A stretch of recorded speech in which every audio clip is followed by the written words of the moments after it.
মনে আছে কয়েকদিন আগে একটা ইনডোর প্ল্যান্টের ফটো তোমাদের সাথে আমি শেয়ার করেছিলাম, নাম ছিল তেলাপিয়া। হ্যাঁ, এই টবটাতেই সেই গাছটা কিন্তু এসেছিল। এই প্লাস্টিকের পাতলা ফিনফিনে একটা টবে ওই গাছটা দিয়েছিল। আমি সেই গাছটাকে ভালো মতো সুন্দর একটা টবে কিন্তু রিপোর্টিং করে নিয়েছিলাম। তারপর ভাবলাম এই টবটা ফেলে কেন দেবো, এই নতুন কিছু করা যাক। তাই জন্য ভালো করে ধুয়ে পরিষ্কার করে নিয়ে চলে এলাম, রং তুলি নিয়েও বসে পড়লাম। তারপরে টবটাকে ভালো মতো করে, যেহেতু সাদা রং করাই ছিল ওই জন্য সাদা রঙের আর কোট দিইনি, একেবারে একদম বেবি পিঙ্ক কালার করে নিয়েছি। আর আজকে কিন্তু খুব কিউট একটা কাজ তোমাদের সাথে আমি শেয়ার করছি। যারা যারা ভিডিওটা পুরোপুরি না দেখবে তারা কিন্তু ফুল মিস করে যাবে। তো রং করা তো কমপ্লিট হয়ে গেছে। এবার নিয়ে নিয়েছি পাতলা ধরনের এই ব্যাগ, সেই ব্যাগগুলো কেটে এরকম সুন্দর পাপড়ির মতো একটা শেপ দিয়ে নিয়েছি। আর আজকে কিন্তু এই যে পুরো কাজটার মধ্যে এই দুটো জিনিস সব থেকে কিউট হতে চলেছে। তারপর আমি পেন্সিল দিয়ে সুন্দর করে এটাকে ড্র করে নিচ্ছি যাতে আমার রং করতে সুবিধা হয়।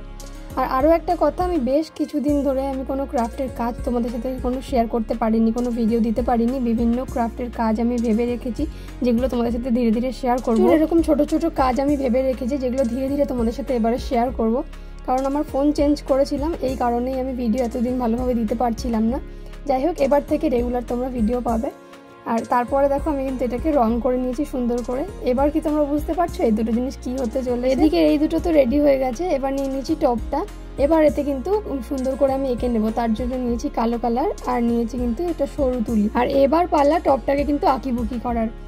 পিঙ্ক কালার করে তো টপটাকে অলরেডি আগের থেকে অনেকটা কিউট লাগছে। আর এবারে যে জিনিসটা আমি করব সেটা করার পরে আরও বেশি কিউট লাগবে। তো তার জন্য আঁকাবুকি শুরু করে দিয়েছি। আর সত্যি কথা বলতে বাড়িতে বসে বসে সময় কাটানোর জন্য এই ক্রাফটের কাজগুলো করার কিন্তু ভীষণ ভালো লাগে আমার করতে। তাই জন্যই তোমাদের সাথে ভাবলাম এই নতুন ধরনের ভিডিওগুলো শেয়ার করি, আমাদেরও ভালো লাগবে ভিডিওগুলো। তো তার জন্যই কিন্তু তোমাদের সাথে শেয়ার করা। আর তোমরাও কিন্তু কমেন্টে আমাকে অবশ্যই জানিও যে আমার এই বিভিন্ন ধরনের ক্রাফটের কাজগুলো তোমাদের কেমন লাগে, অবশ্যই সেটা কমেন্টে জানিও। তো একটা চোখ ড্র করা হয়ে গেছে, সঙ্গে সঙ্গে পাশাপাশি আমি আরও একটা চোখ ড্র করে নিলাম। তো এবারে যে তাকিয়ে আছে তার জন্য দুটো সাদা ডট দিয়ে নিচ্ছি চোখের মাঝখানে।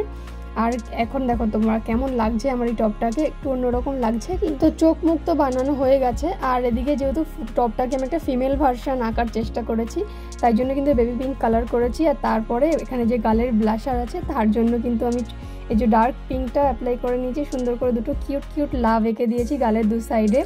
তো দেখো কতটা কিউট লাগছে, আমার তো ভীষণ কিউট লাগছিল। আমি প্রথমবার এরকম ধরনের কোনো কাজ করলাম। আর এই যে দুটো বানিয়েছিলাম এই দুটো হচ্ছে কি কান, দেখতে একটু ফাঁকা ফাঁকা লাগার কারণে এই দুটো কান বানিয়েছি। আর এই কান দুটোকে আমি ভালো মতো করে এখানে সেট করে দেবো গ্লু দিয়ে।